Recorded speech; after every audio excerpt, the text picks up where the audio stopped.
Plantcast, o podcast sobre fisiologia e nutrição de plantas. Bom dia, boa tarde, boa noite, seja mais bem-vindo a um Plantcast, o primeiro podcast sobre fisiologia e nutrição de plantas do Brasil.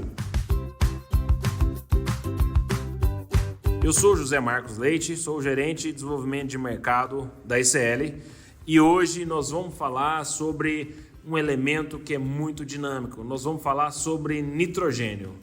E para falar sobre nitrogênio, eu convidei aqui o professor, pesquisador e o meu amigo Eduardo Mariano. Tudo bem, Eduardo? Tudo bem, José Marcos? É um prazer imenso participar do Plantcast com você. O prazer é nosso, Eduardo. Muito obrigado por aceitar o convite, Edu. E vou te pedir para você se apresentar, por favor. Claro. Bom, meu nome é Eduardo Mariano. Eu me formei na Unesp de Solteira como engenheiro agrônomo em 2009. Depois eu vim para o Sena com o senhor Paulo Sérgio Trevelin, cursar mestrado e doutorado, sempre focando em nitrogênio. Na graduação, iniciei com calagem, gessagem, e no mestrado e doutorado, sempre com nitrogênio, focando no solo e também na planta. Depois, fiz um pós-doutorado com o senhor Trevelin também aqui no Sena. Aí, em 2017, eu fui para Botucatu, com o Ciro Rosolém, fazer mais um pós-doutorado, também lá com nitrogênio, fechando todo o ciclo do N, desde perdas no solo, acúmulo na planta, também trabalhando com isótopos estáveis, no caso N15. E aí, em 2019, retornei ao Sena mais uma vez, trabalhar com o Sr. Luiz Antônio Martinelli, também com nitrogênio, aí na parte mais ambiental, também agronômica, mas com a parte de variação natural do nitrogênio, do N15. Então, cursei bastante aí a temática do nitrogênio desde 2009, trabalho bastante com esse nutriente tão importante aí. E aí em 2023, esse ano, eu iniciei aqui as atividades como professor doutor no Sena, que é um prazer imenso, uma honra, uma baita responsabilidade, mas assim, é uma paixão que eu tenho enorme, por voltar aqui a casa e trabalhar com esse tema agora aqui, com pesquisas e docência. Legal, Eduardo. Parabéns pela aprovação no concurso aqui no Sena, que é uma instituição da USP. Tenho certeza que você, como profissional, que vai contribuir muito para a pesquisa e também como professor aqui para a instituição. Meus parabéns. Obrigado.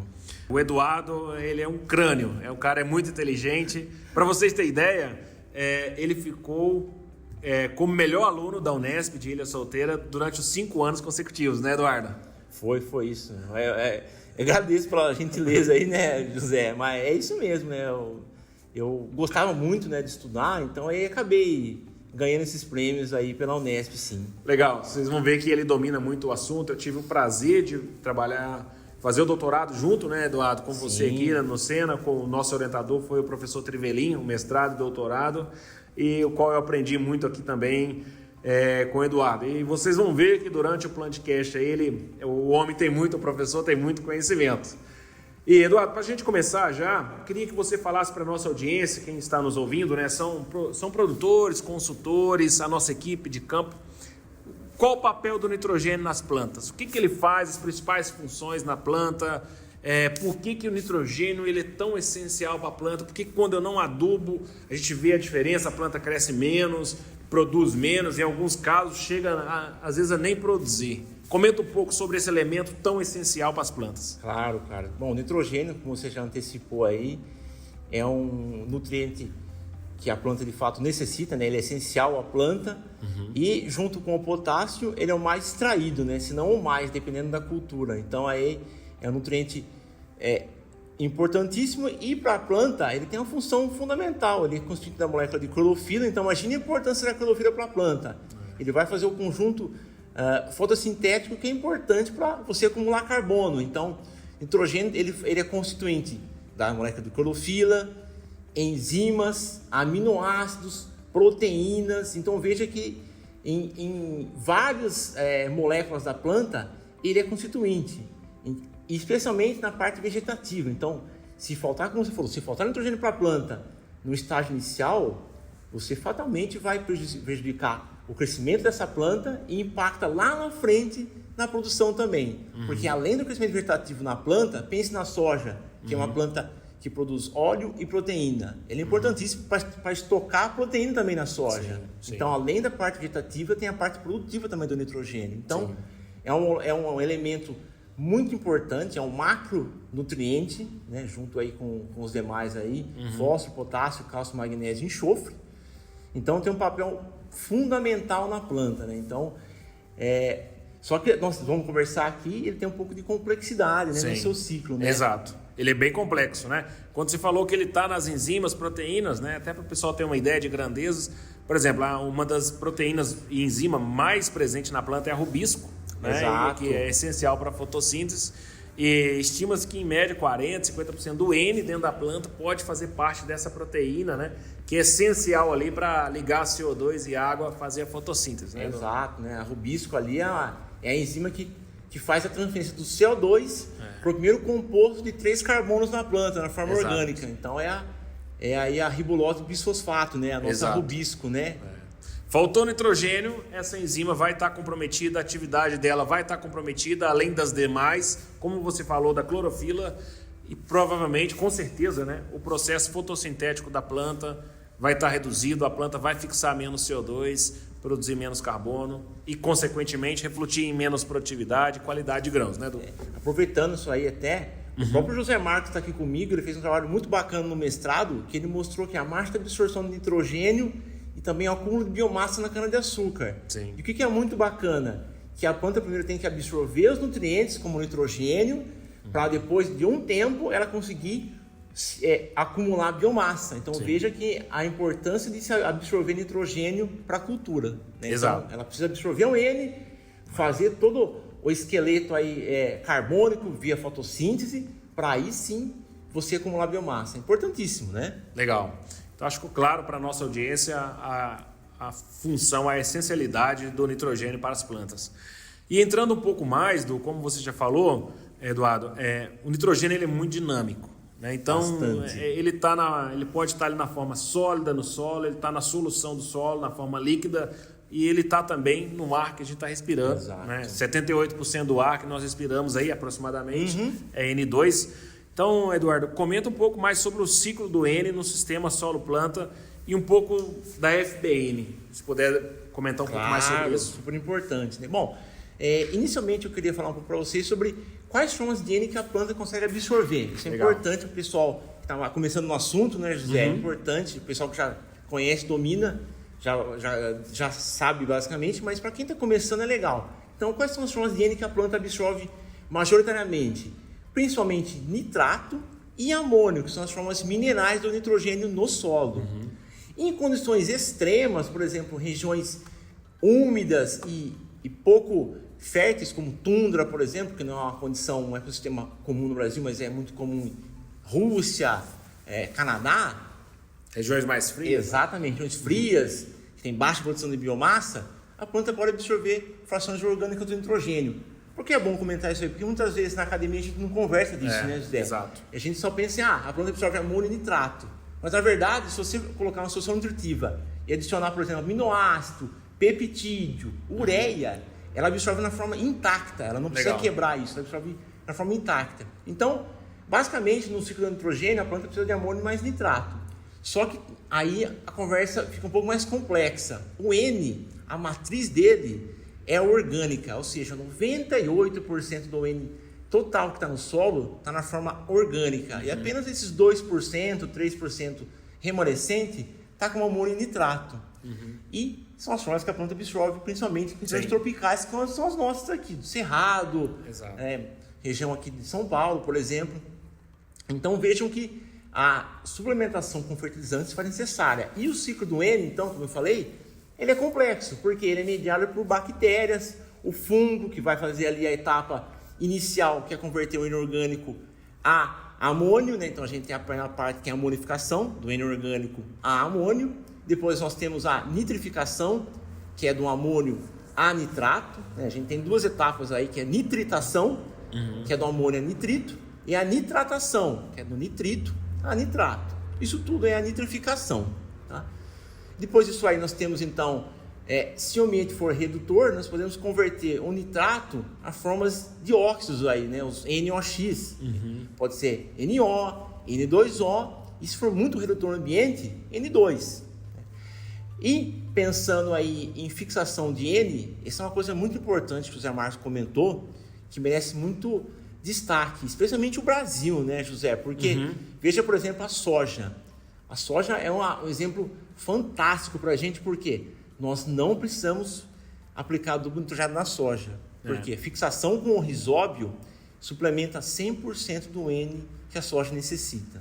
Já foram feitos estudos com aplicação no florescimento da soja, mas a gente observou que não aumenta a produtividade. Legal. O professor Trivelin publicou um trabalho com o pessoal da Exalc e a gente não viu isso.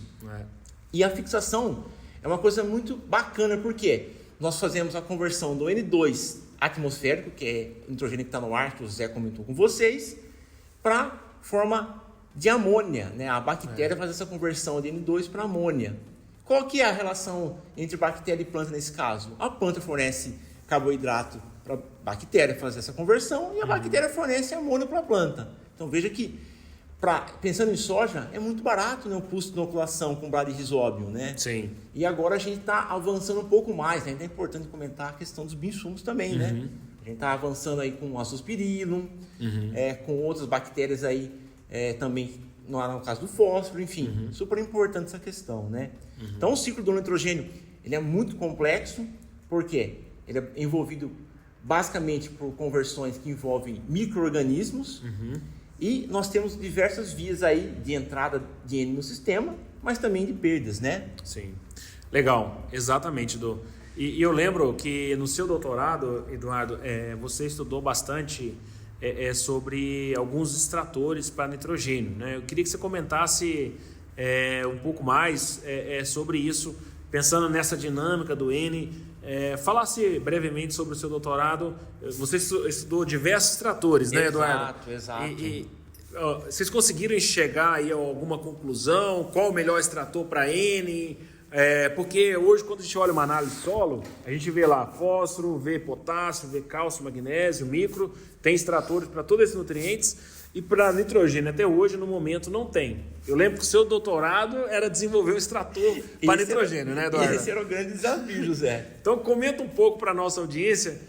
Conseguiu desenvolver esse extrator? Quais que vocês enxergaram maior correlação? E por que é tão difícil encontrar esse extrator, Edu? Essa pergunta veio agora aqui. Eu acho que é muito bacana você falar sobre isso. Muito oportuna, porque como o José comentou, o desafio no doutorado foi, eu pensei, poxa, para todos os outros nutrientes nós temos um método de extração, né? Um teste de solo, que a gente leva o solo para o laboratório faz análise e entrega os teores lá e fala se você tem que adubar ou não tem que adubar. E para N? Para N é complexo, né, pessoal? Nós temos aí, por exemplo, o boletim SEM do Estado de São Paulo, nós temos aí a produção esperada, né? Quando você poderia produzir em biomassa, em grãos, e aí quanto de N aplicar. Então é outro parâmetro. Como que isso foi feito? O pessoal do IAC, de modo brilhante, fez ensaios no estado de São Paulo inteiro e foram calibrando como que as culturas tinham resposta ao nitrogênio em campo. Então, isso com experimentos em diversas áreas, chegou-se que nessas faixas de produtividade esperada e as doses de N que a cultura respondia. Tá? Só que, no meu doutorado, eu pensei, será que a gente não consegue um método de solo? Né? Porque isso aí é desde a década de 80 que a gente vem buscando. E eu testei aí mais de 20 extratores, José, bastante, né? Bastante coisa. Extratores químicos, extratores microbiológicos, isotópicos também, né? Que envolve a ferramenta isotópica que é o N15. E de fato, né? O que eu cheguei na conclusão? Que infelizmente, pessoal, nenhum ainda é um potencial candidato a ser utilizado. É uma pena. Por quê? Aí você pergunta, qual que é a limitação? De fato, é a matriz do N que é orgânica, e o N é extremamente complexo. E a gente não consegue, com o extrator de solo, predizer quanto que a planta vai poder absorver. Ou seja, a gente sabe quanto do N está disponível para a planta. Sim. Antigamente, os métodos mais antigos baseavam-se em o quê? Em usar extratores diversos, água quente, KCl quente, mas não se sabia quais frações do N que eram extraídas nesses métodos. Então, era uma coisa um pouco mais empírica. Hoje em dia, o que eu posso falar para você assim, de possíveis caminhos para se chegar a isso? Se pensar em frações do N que são altamente lábeis e que vão se tornar amônio e nitrato futuramente. Que frações são essas? São as frações do N orgânico dissolvido. Tá? Existe um paper muito bacana, o pessoal que gosta de ler artigo científico, do Joshua Schimmel. Depois eu deixo para vocês aí a referência para quem tiver interesse. Mas esse paper mostra o quê? O novo paradigma de como você enxergar o ciclo do N. E o que é? Essas frações do N orgânico dissolvido são frações de baixo peso molecular, são esses aminoácidos, os peptídeos, a ureia. São frações do N que são muito rapidamente transformadas em amônio pela bactéria, pelas bactérias no solo. Tá? Então aí a gente consegue, talvez, se quantificar elas, ter uma ideia de quanto a planta poderia absorver. Legal. Tá? Dô, então, depois nós vamos disponibilizar esse artigo que você falou para quem quiser aprofundar mais nesse assunto sobre assimilação, sobre, no caso, extrator de N, né, e transformação de N orgânico para N mineral no solo. Exato. Nós vamos deixar isso aí disponível no link para vocês, tá, pessoal?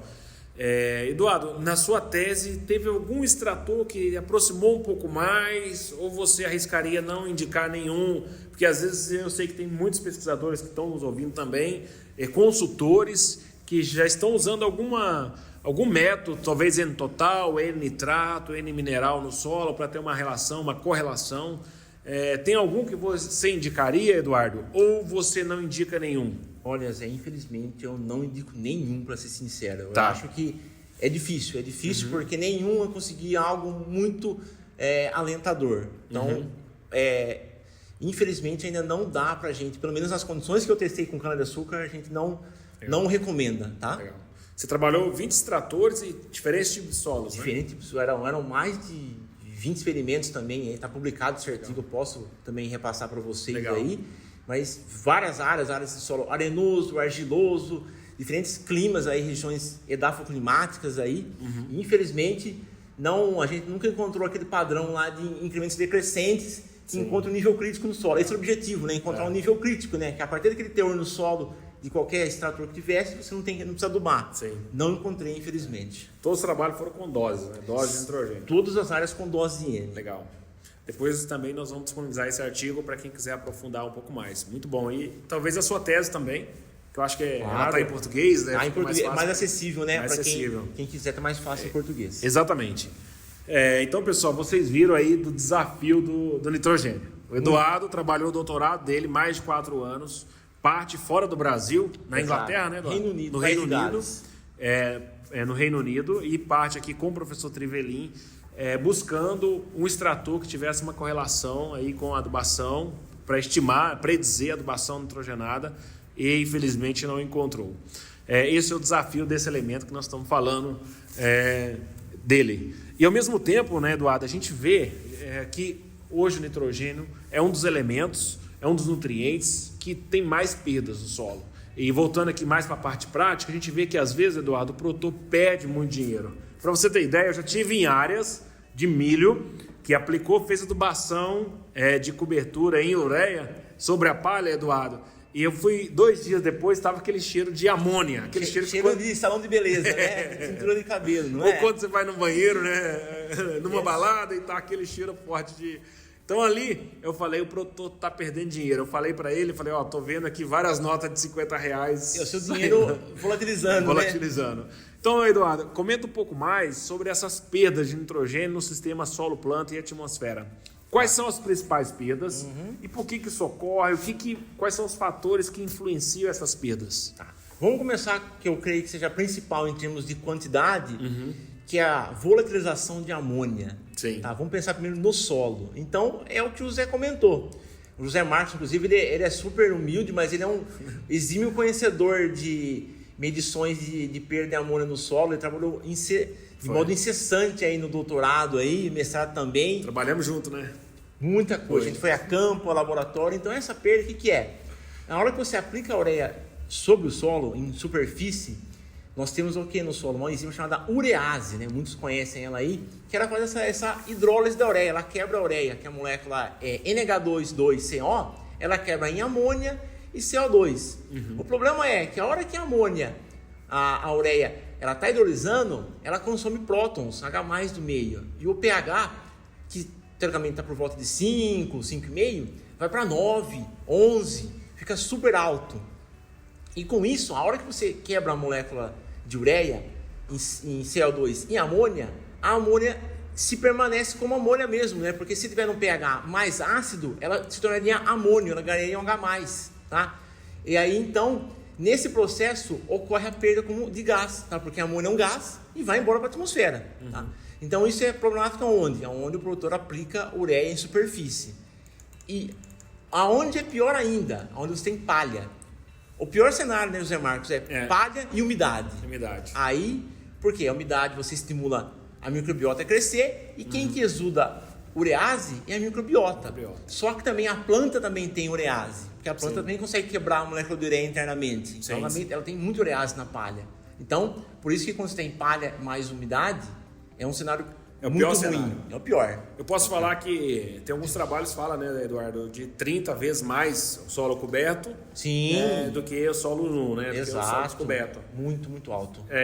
Você acredita que é mais por essa urease, que é produzida pelos micro-organismos, pela atividade da palha, ou devido à dificuldade da palha incorporar o fertilizante? Eu acho que é uma mistura dos dois aí, né, José?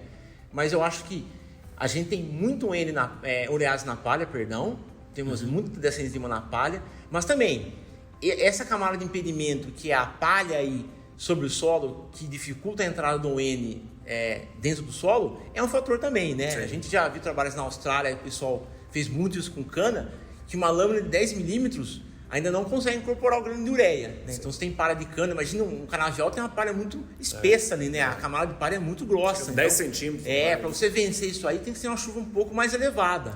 Então, veja que... E o pior cenário é você aplicar ureia em superfície num canavial ou numa área com plantio direto e der um chuvisco apenas, né, José? Sim. Aí piorou mais ainda, né? Porque não incorpora e solubiliza a ureia, né? De quanto tempo aí você poderia falar? Solubilizou essa ureia, quanto tempo que ela vai transformar para amônia? Essa perda, essa transformação é rápida, Edu? Muito rápida. Pudesse falar em dias aí, quanto que toda essa ureia já transformou para amônia? Olha, coisa assim, a gente já vê transformação em 2, 3 dias. E o pico de emissão de amônia, nossos experimentos de laboratório, é no 6º dia. Ou seja, você aplicou hoje, daqui 6 dias, é o pico de emissão de amônia. Tá? Isso aí pode perdurar por 20 dias, 15 dias, depende muito do regime hídrico também. Se chover muito, aí consegue incorporar e as perdas se cessam. Mas se chover pouco, pode perdurar por 20, 30 dias. Tá? Então, os fatores que vão favorecer as perdas aí por volatilização vai ser temperatura. Temperatura, com certeza. Umidade. E talvez o vento também vai ajudar. Se eu tenho elevadas temperaturas, quanto mais umidade tem e esse fertilizante aplicado sobre a superfície, é o ambiente ideal para elevadas perdas. Isso é um comentário bacana, José, porque a gente tem que considerar que a hora que ocorre a volatilização, nem todo N também que se volatiliza é perdido. Sim. Por quê? Se você aplicar um N em um momento que já tem um dossel estabelecido da planta, o que a planta tem na parte abaxial da folha, na parte de baixo? Nós temos estômato. Sim. E a planta consegue capturar um pouco da amônia que volatilizou pelos estômatos. Isso foi um trabalho bacana que foi feito numa tese do Evandro Schoninger, ele já publicou também, um trabalho muito bonito, que avaliou o que? A reabsorção de amônia pela área foliar do milho. Ele viu que quanto mais velho o milho, né, em termos vegetativos, então, ele comparou V4, V8 e V12, salvo engano, ele viu que em V12, que tinha mais folha, né, maior arquitetura de planta, tinha mais captura de amônia. Sim. Então, isso é bacana também. E outro fator muito importante é o tipo de solo também, né? Você ponderou fatores importantíssimos, mas o tipo de solo também é. Um solo arenoso tem um potencial de emissão de amônia menor que um argiloso. O argiloso tem muito mais urease nele. Urease, legal. O solo argiloso tem mais urease e favorece mais a perda. Exatamente. Bacana, e além da volatilização, quais seriam as outras perdas, Eduardo, que pode ocorrer no sistema? Exato, perfeito. Queria que você comentasse um pouco mais sobre isso. Lixiviação, a gente deve se preocupar com isso ou não? Imobilização temporária ou desnitrificação, isso aí também é uma perda que a gente deve preocupar? Olha, são perdas importantes, né, José? A lixiviação é um caso bem assim, é uma incógnita para a gente, para ser sincero, né? Sim. Por quê? Eu falo isso pensando nos experimentos nossos aqui com N15. Por exemplo, em Botucatu, que a gente trabalhou lá com o Ciro Rosolém, nós tínhamos extratores de solução a 80 centímetros do solo, e a gente sempre coletava depois de uma chuva, essa solução analisava amônio e nitrato. Qual cultura que era? Era milho consorciado com forragem. a gente encontrava teores baixíssimos, perto de zero de nitrato e de amônio. Nada, praticamente nada. Um solo argiloso, tudo bem, mas nada. Só que a hora que a gente fechava o balanço, quando eu falo fechar balanço é o quê? É entender quanto entrou de N, por exemplo, 100 kg de N por hectare, e somar quanto a planta absorveu, quanto a gente perdeu por lixiviação. A gente viu que o balanço não fecha, geralmente não fecha. Então a gente sabe, mas a gente sabe que em outros lugares a lixiviação é importante. Eu gostaria de falar assim, então a lixiviação não é importante no Brasil? É bom a gente ponderar. A minha recomendação é, se você tiver um solo muito arenoso, eu recomendo um pouco de parcimônia, um pouco de cuidado. Se tiver uma dose meio elevada de N a ser utilizada, parcele. Tá? Porque nós fizemos um ensaio também em Botucatu com o Sérgio Freitas, que foi meu aluno de mestrado, e ele usou colunas preenchidas com solo, colunas de 1 metro, e testou diferentes texturas de solo, um solo arenoso, um solo de textura média e um solo argiloso, perdão. Então ele variou do arenoso até o argiloso. Diferentes frações, ele foi misturando solos ali. Ele viu que no arenoso lixivia-se bastante, muito N lixiviado. Ele trabalhou com cultura? Ele chegou, geralmente, só o solo nu mesmo. Coluna. Coluna mesmo, ele chegou a colocar planta também. Legal. Mas a gente priorizou mesmo colocar o solo superfície para simular uma condição que só tinha lá, solo mais fertilizante. O arenoso, o que é bacana? O arenoso, ele perde muito N, mas o N que advém do fertilizante apenas. Porque o arenoso é pobre em N naturalmente. O problema também é o seguinte, no argiloso, o que nós observamos? Que além do N perdido vir do fertilizante, veio muito N nativo do solo também. Da matéria orgânica. Da matéria orgânica. Legal. Tá, então, e essa perda foi por lixiviação? Por lixiviação. A gente colocava água na superfície da coluna e tinha sempre potes embaixo coletando as lixiviado e analisava. Entendi. Tá? E que profundidade que estava coletando? Era 1 metro de coluna. 1 metro. 1 metro de coluna. Então era bem vocês profundo. Encontraram... Bastante amônio. Amônio nem tanto, né? Mais nitrato, porque é um ânion, né? Então ele não fica retido ali na CTC, né? Tem um pouco de CTA, mas muito pouco. Então ele desce quase que livremente, né? Mas enfim. Então a lixiviação, embora a gente vê muitos trabalhos, é uma compilação bacana que já foi feita também pelo Heitor Cantarella, mostrando que é muito baixa, com o próprio N15 inclusive. Mas eu novamente reforço, tome cuidado com solos arenosos. É uma condição que tem que ser tomada cuidado. Nesses solos arenosos que vocês trabalharam, que chegaram a perdas, você lembra que dose, a partir de que dose que teve perda, e você lembra qual foi a quantidade de chuva ali que teve para ter alguma perda de nitrato?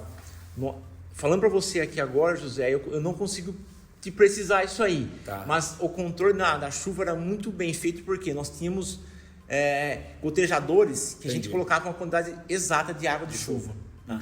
Mas a gente trabalhou em cenários variando dose de nitrogênio e também com a mesma dose variando a água. Então a gente avaliou diferentes parâmetros lá. Variando a chuva e outro ensaio variando dose de N. Tá? Você viu que a partir de uma determinada dose já tinha uma lixiviação já. Mais considerável. Legal. Tá? E aí, Edu, tem como reduzir essas perdas? Seja por volatilização, por lixiviação? Claro. Tem tecnologia hoje para isso, né? Tem. E a gente tem que trabalhar nisso, né? Porque cada vez mais os produtores, as empresas são pressionadas a desenvolver produtos com sustentabilidade, né? Usar doses racionais de nitrogênio. Até porque o nitrogênio é caro, né, José? É caro, né? No Brasil a gente não tem subsídio. Tem uns artigos que mostram, né, Edu, que estima que 1% da energia global é gasto para sintetizar a molécula de amônia, né? Que pega o N2 atmosférico, elevada a altas temperaturas e alta pressão. Então é um gasto de energia muito alto, né? Em média 1% da energia global para produzir a molécula de amônia. É o processo Haber-Bosch, né? Exatamente. Então é caro esse processo, né? E quanto mais a gente conseguir produzir, ser mais eficiente com o ambiente, né? Nós estamos sendo mais sustentáveis, poderíamos falar assim. Exatamente. A gente cada vez mais vem notando aí os efeitos de mudanças climáticas, né? Eventos extremos, ou muita seca, ou muita chuva. E o nitrogênio, ele é um dos... ele afeta esse sistema. Por quê? A emissão de N2O, né? Que é uma das vias de espelho, inclusive, no ciclo do N, que impacta aí no efeito estufa aí. E um jeito de você reduzir perdas, como a gente voltando no assunto lá, é trabalhar, por exemplo, no caso de volatilização de amônia, trabalhar com inibidores de urease. Urease. A gente tem vários aí no mercado, né? O mais comum aí que se tem a molécula de NBPT, né? Sim. Hoje qualquer empresa pode sintetizar, é uma molécula que consegue reduzir de forma considerável aí a emissão de amônia, né? Ela retarda aí essa hidrólise, então evita que dê esse pico tão grande de aumento de pH, então libera gradualmente o nitrogênio, né? Para lixiviação, nós temos inibidores de nitrificação, né? Então você inibe temporariamente a conversão do amônio a nitrato. E aí o que a gente tem para trabalhar nisso aí? Várias moléculas, mas por exemplo, as mais clássicas, nós temos o DCD e o DMPP, tá? São moléculas, no Brasil a gente não usa tanto, isso é muito mais comum em regiões temperadas, onde o lençol freático, José, é muito superficial. Sim.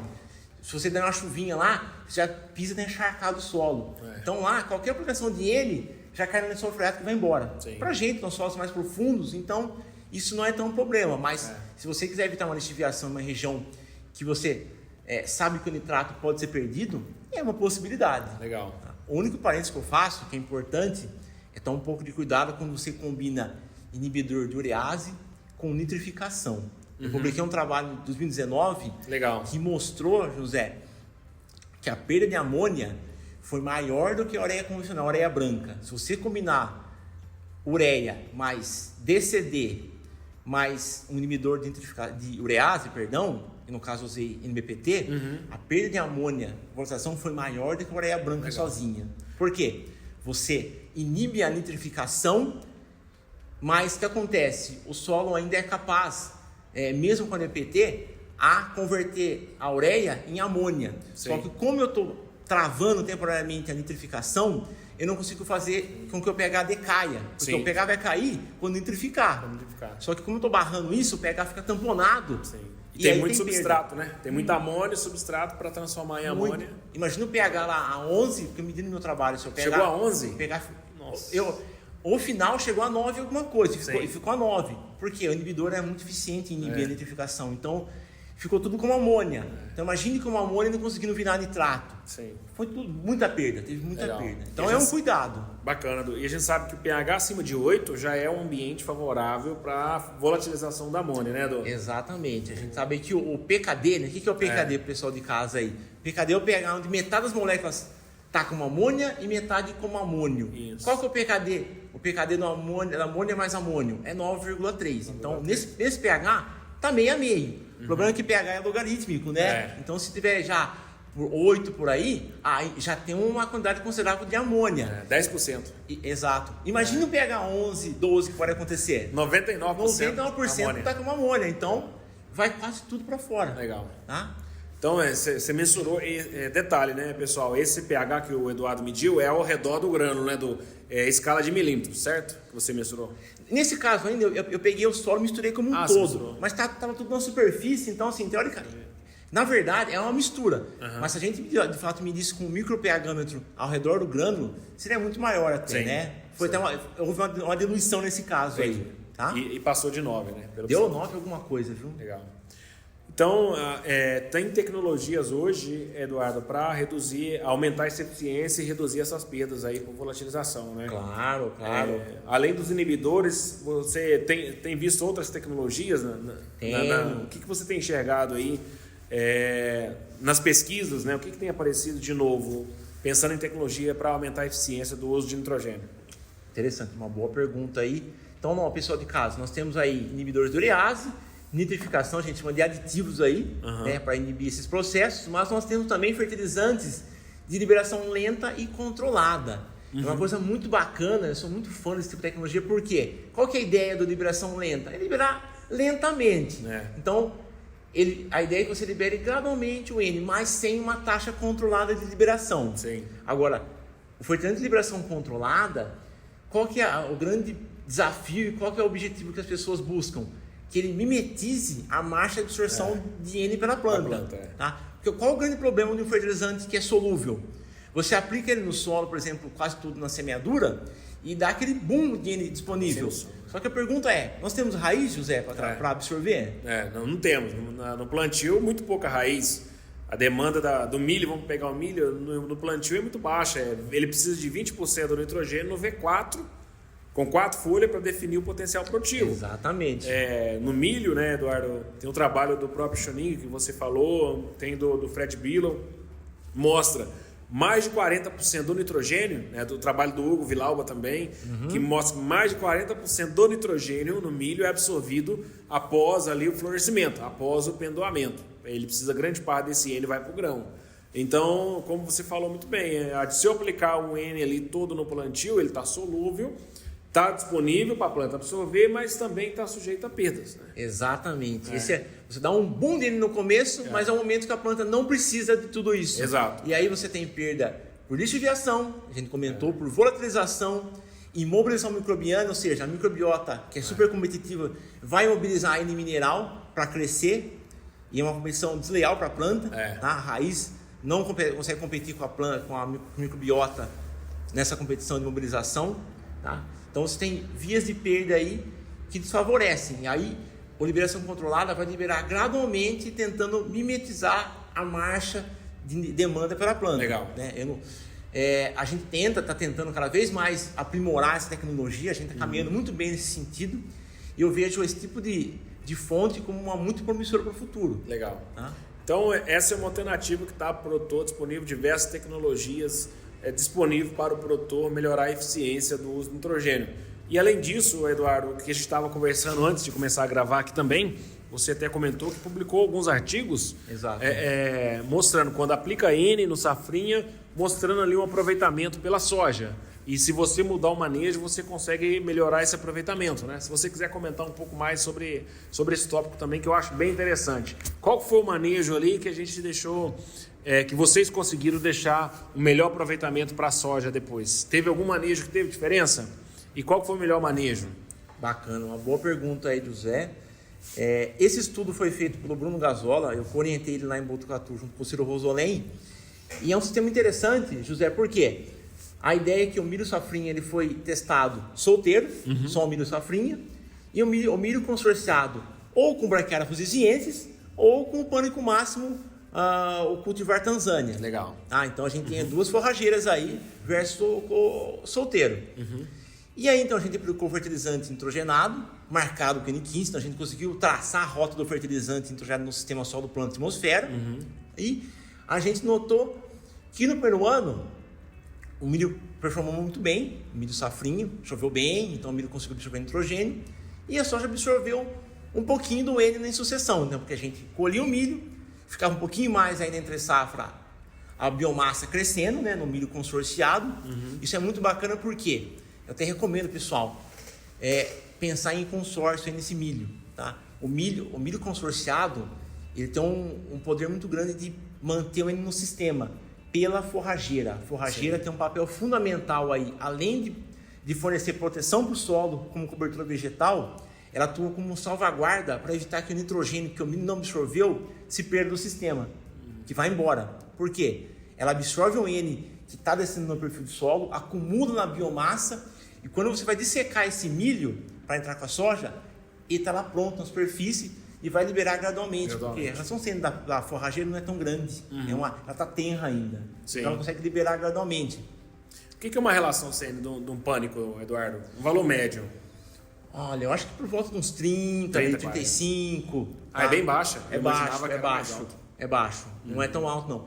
Porque ele acumula bastante nitrogênio. Legal. Né? Ele é uma planta que tem demanda muito N, então ela tem uma relação sendo mais baixa. Não é tão alta não. Por exemplo, a parada de cana, a gente chega a 80, 100. Milho também não é pouco 60, não, né? 60. O sabuco também é bem alto, né? Então assim, a gente vê que a forrageira, embora seja uma poácea aí, mas se ela está em condição que não está em época estressante, fibrando, né, vendo aquela coisa, uma cega, ela tem uma racionalidade interessante e libera gradualmente. Legal. E aí, no ano seguinte, José, o que aconteceu? A gente reinstalou o experimento, só que aí veio um veranico. E aí o milho não absorveu tanto nitrogênio. Sobrou, de fato, ele no sistema. Sim. O que aconteceu? Na parcela que não tinha forrageira, até mesmo sem forrageira, a gente observou na soja muito pouco N recuperado. A soja pegou muito pouco N desse N, esse residual. Você lembra valores só para... Próximo de... Nossa, não lembro exatamente, mas assim, por volta de 3, 4%. 4%. Eu posso passar o paper para você Legal. depois, tá? Não lembro exatamente valores, mas um que eu lembro exatamente é quando a soja estava consorciada com forrageiras, chegou da ordem de 12% do N aplicado inicialmente. Isso é muito grande. Por quê? Em escala global, geralmente a gente adota 3 a 4% do N residual que a cultura subsequente aproveita. Sim. Então a gente pegou 3 vezes mais. 3 vezes mais. Por quê? O sistema, no caso do milho, foi seco e aí sobrou um sistema. Sim. No caso do milho solteiro, teve muita perda. Né? Sim. O N foi embora porque não teve esse tampão que foi a forrageira para absorver. E foi a mesma dose de N. A mesma dose. O que variou foi aí o manejo do milho aí. Então, resumindo, então, nesse trabalho que foi feito, mesma dose de nitrogênio para ambos os tratamentos, onde estava milho sozinho, milho solteiro, a planta subsequente, a soja, aproveitou 3 a 4%. Exato. Enquanto que a área que usou a braquiária, a planta conseguiu aproveitar 12%. Até 12%. Até 12%, 3 vezes mais, 4 vezes mais aí o aproveitamento do nitrogênio pela planta. Então, fica uma dica para os nossos consultores, produtores, a nossa equipe, para melhorar, otimizar aí o sistema de nitrogênio. E, Eduardo, você falou um termo ali que às vezes muitos que estão nos ouvindo não estão acostumados, né? Que é a técnica isotópica. Então, eu queria que você falasse de forma bem simples para os nossos ouvintes como mensurar essa eficiência do uso de nitrogênio, como medir esse aproveitamento do N pela planta. A gente sabe que o laboratório aqui que você trabalha, né, que você lidera, é uma referência nesse assunto no mundo, né, não só na América do Sul, mas no mundo. Tem equipamentos aqui com precisão. Então, descreve para a nossa audiência como avaliar a eficiência e o aproveitamento do uso de nitrogênio. Obrigado, Zé, pela oportunidade aí. E eu queria, então, falar para você um pouquinho sobre o laboratório de isótopos estáveis. Ele fica aqui no Sena. É um laboratório já muito conhecido na comunidade internacional pela capacidade de se produzir o isótopo estável N15. Legal. E também analisar. É o único na América Latina, José, inclusive. Sim. É o único. Então, legal, veja a nossa especialidade. Então, para mim, é uma honra imensa atuar como professor aqui, como docente nesse laboratório, né? E dada a sua importância. Sim. E para o pessoal de casa, deixa eu ponderar rapidamente o que é isótopo estável, né, José? Às vezes o pessoal não sabe o que é um isótopo estável. Você imagine, por exemplo, o núcleo do elemento. Vamos pegar, por exemplo, o nitrogênio. O nitrogênio, o mais abundante na atmosfera, é o N14. Né? E o que ele tem no núcleo? Ele tem 7 nêutrons e 7 prótons. Mas também, naturalmente, temos um N15, que é o nosso foco de pesquisa. O que o N15 ele é? Ele tem 7 prótons, mas ele tem 8 nêutrons. Ele ganha um nêutron a mais. Então, quando eu falo isótopo, quer dizer o quê? Que é um núcleo que tem o mesmo número de prótons e difere em nêutrons. Tá? Carbono 13, por exemplo, quer dizer o quê? Tem um nêutron a mais do que o carbono 12. Então, isso é um isótopo estável. O importante ele não é radioativo, tá, pessoal? É estável, não emite radiação. Tá. E aí, o que a gente faz no laboratório? A gente produz fertilizantes nitrogenados enriquecidos em N15, porque naturalmente na atmosfera, numa mesa, no nosso corpo, a gente tem por volta de 0,37% de N15 e o restante é 99,63% de N14. Ô, Eduardo, eu posso falar que o N15, me corrija se eu estiver falando errado, só para o pessoal de casa entender. Posso falar que o N15 ele é mais pesado? Ele é mais pesado, exatamente, ele é mais pesado, porque como ele tem um nêutron a mais, ele tem uma unidade maior de massa atômica. Aí. Como se fosse um nitrogênio mais gordinho, entre aspas, nitrogênio mais exatamente, pesado. Ele é mais pesadinho, então ele tem de fato uma massa a mais mesmo aí. Ele é mais pesado. Legal. E a gente consegue, por essa questão de ser mais pesado, enriquecer no laboratório. A gente tem colunas aí com resina que a gente consegue sair, José, de uma marcação aí de 0,37% de N15 em uma ureia, num sulfato de amônio, qualquer outra fonte que seja, chegar até 98% de N15. A gente inverte a proporção. Sim. Então isso é muito bacana. Obviamente a gente trabalha a campo com 2% de N15, 1,5%, porque não necessita muitas vezes de ser altamente marcado.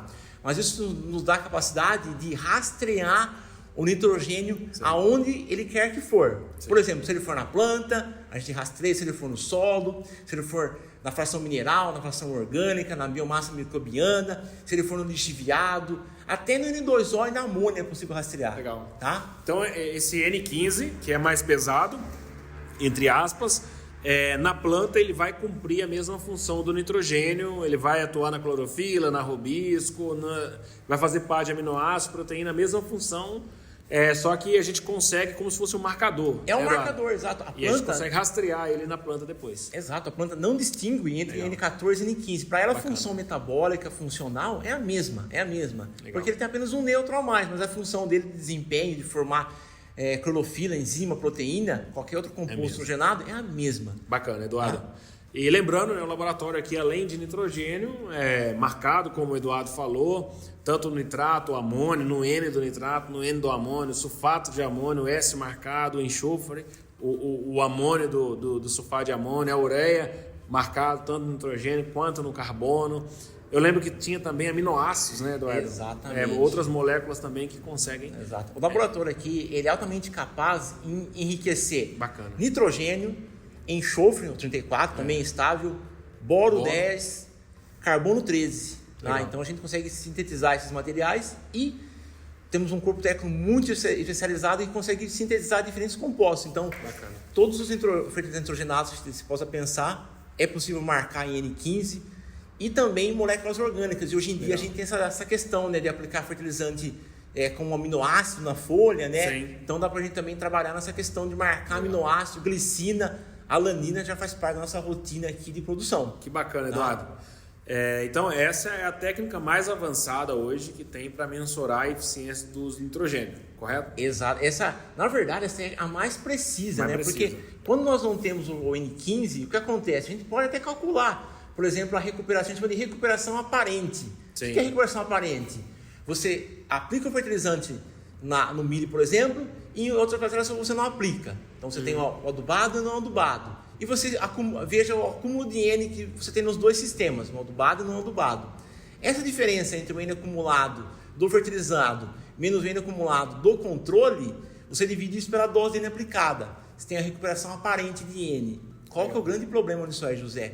Você tem aquele famoso priming effect. O que é o priming effect? Você, quando aplica nitrogênio no solo, você geralmente tem um priming effect positivo, que é o quê? Estimular a microbiota do solo a crescer, aumentar a população. E quando ela cresce, ela consegue mineralizar mais nitrogênio no solo. Então, geralmente, você acaba superestimando essa recuperação aparente quando não usa o isótopo estável. O isótopo estável, ele te garante uma pressão altíssima para saber quanto que a planta está aproveitando, recuperando. Isso é importante ponderar porque recuperação é diferente de eficiência de uso, tá, pessoal? Pessoal de casa aí, às vezes a gente até mesmo informalmente, coloquialmente, fala de eficiência de uso de N quando atribui N15, mas não, na verdade a gente trabalha com recuperação. Então quanto que a planta recuperou, incorporou, assimilou do N aplicado. Eficiência de uso tem que levar em conta o quê? Unidade de massa, quanto de grão eu produzia mais quando eu adubei. Isso é eficiência de uso, pensando em grão, em cana-de-açúcar, em TCH, tá? Essa é uma diferença. Sim. Mas o fertilizante marcado, ele é fundamental para você traçar a rota e saber se a sua fonte ela é uma fonte eficiente para a planta absorver ou não. Legal, Eduardo. Então, pessoal, são técnicas bem precisas, bem avançadas, que são usadas aqui para estimar a eficiência do nitrogênio. Lembrando, né, que nós já usamos alguma dessas técnicas também para estimar a eficiência dos produtos com as nossas tecnologias. Tem a tese do Hugo, que avaliou a eficiência do fertilizante de liberação controlada, quantificando o quanto que aumentava aí essa eficiência. Muito bom, Eduardo. Bom, o papo tá bom, tá gostoso, mas já estamos chegando quase 1 hora, finalizando. Então, já encaminhando para o final, eu queria que você deixasse uma mensagem final para os consultores, para os produtores, para a nossa equipe que está nos ouvindo. Qual que é a mensagem que você deixa, o Laboratório de Isótopos Estáveis deixa aí para todos os nossos ouvintes? Primeiramente, José, eu queria agradecer a oportunidade que você nos concedeu hoje aqui para falar um pouquinho sobre nitrogênio, esse nutriente tão especial para nós aí do agro, né? E também convidar o pessoal para conhecer o Laboratório de Isótopos Estáveis. Fiquem à vontade, quem tiver interesse de conhecer a técnica isotópica, saber como é analisado, como é enriquecido o fertilizante. As portas aqui do Sena estão amplamente abertas para todos, tá? Quem tiver interesse, nós temos muita vontade de conhecer, trocar informações, tá? E para o produtor rural, a mensagem que eu deixo é o seguinte: pense sempre em ser sustentável, tá? Reduzir doses de nitrogênio, pensando em eficiência, porque cada vez mais a pressão sobre nós, para produzirmos com eficiência, reduzindo doses, vai ser maior. Então, quando eu falo reduzir doses, não é cortar a dose de nitrogênio e produzir menos. Pensar em fontes mais eficientes, tá? Você aplicar menos e produzir igual ou até mais. Sim. Tá, José? Isso é super importante, porque a pressão para você exportar grãos, exportar carne que seja um pasto adubado, vai aumentar cada vez mais, pensando assim, em questões de sustentabilidade. Tá? Por quê? Como eu falei, o mundo está mudando, a questão climática é cada vez mais atuante, a gente cada vez mais vê eventos extremos de ou muita seca ou muita chuva, isso impacta demais também o sistema produtivo. Tá? Então, pense sempre em ações sustentáveis, tá? Evite trabalhar com solo descoberto, pense sempre em rotação de culturas, introduza legumes verdes que façam a fixação biológica, se possível. Tá? Então, por exemplo, se puder entrar com guandu, uma cultura super importante, que tem tanto efeito de fixação quanto até de quebrar camadas de impedimento do solo, super importante. Então, a mensagem é essa, tá? Trabalhe com tecnologia. Tecnologia é a chave do sucesso para você produzir mais e reduzir seu custo de produção. Legal, Eduardo. Com certeza, tecnologia é a chave para a gente continuar na vanguarda aí da produção de alimentos, né? O Brasil hoje é o celeiro do mundo, é referência. Com certeza. Hoje nós produzimos alimentos para mais de 1 bi de pessoas e graças aí a novas tecnologias, graças à pesquisa, graças aos avanços das universidades, da Embrapa, a pesquisadores. O Alisson Paulinelli, exato, que faleceu recentemente, uma sumidade aí que conseguiu desbravar o nosso cerrado, fundador da Embrapa, né? Então a gente deve muito ao Alfredo Chay Lopes também, né? Djalma também, da Embrapa, nomes aí que são referência para a gente, que conseguiram tornar aí o cerrado celeiro de alimentos. Sim, né? Exatamente. E agora, com certeza, futuros pesquisadores, assim como você e outros professores aqui de Piracicaba, da Exalc e outros, também, com certeza, irão contribuir muito para o agro brasileiro. Então, quem está nos ouvindo, está convidado aqui para vir conhecer o Sena, pode entrar em contato comigo ou com o próprio Eduardo. O Sena é uma instituição, é o Centro de Energia Nuclear, fica ao lado da Exalc, faz parte da USP, é uma unidade de pesquisa da USP, fica próximo ao Rio de Piracicaba. Então, quem vier a Piracicaba, quiser conhecer um pouco mais sobre essas técnicas que o Eduardo mencionou, está convidado. E também gostaria de te agradecer, Eduardo, muito obrigado, tá, por participar com esse Plantcast. Muito conhecimento divulgado, muito conhecimento aqui compartilhado com toda a nossa audiência. Muito obrigado pela sua participação aqui no nosso Plantcast. Agradeço mais uma vez a participação. E convido você novamente, então, quem tiver interesse, visitem a gente aqui. Nos sigam na rede social, tá? Pode me seguir no Instagram, no perfil lá, EmarianoBR. Legal. Me siga ali, que a gente pode trocar informação, tá sempre divulgando notícia, artigos novos que estão saindo na mídia aí, nossos artigos também. Então, é isso. Tá? Bacana, pessoal. Então, vamos seguir o Eduardo no Instagram, se puder repetir, do... EmarianoBR. Tá? Então, tá. Arroba EmarianoBR. Então, siga o Eduardo lá no Instagram. E agradeço a todos vocês por mais um Plantcast. Plantcast é o primeiro podcast sobre fisiologia e nutrição de plantas do Brasil. Muito obrigado a todos vocês e até a próxima. O Plantcast é uma produção da ICL, Impacto para um Futuro Sustentável.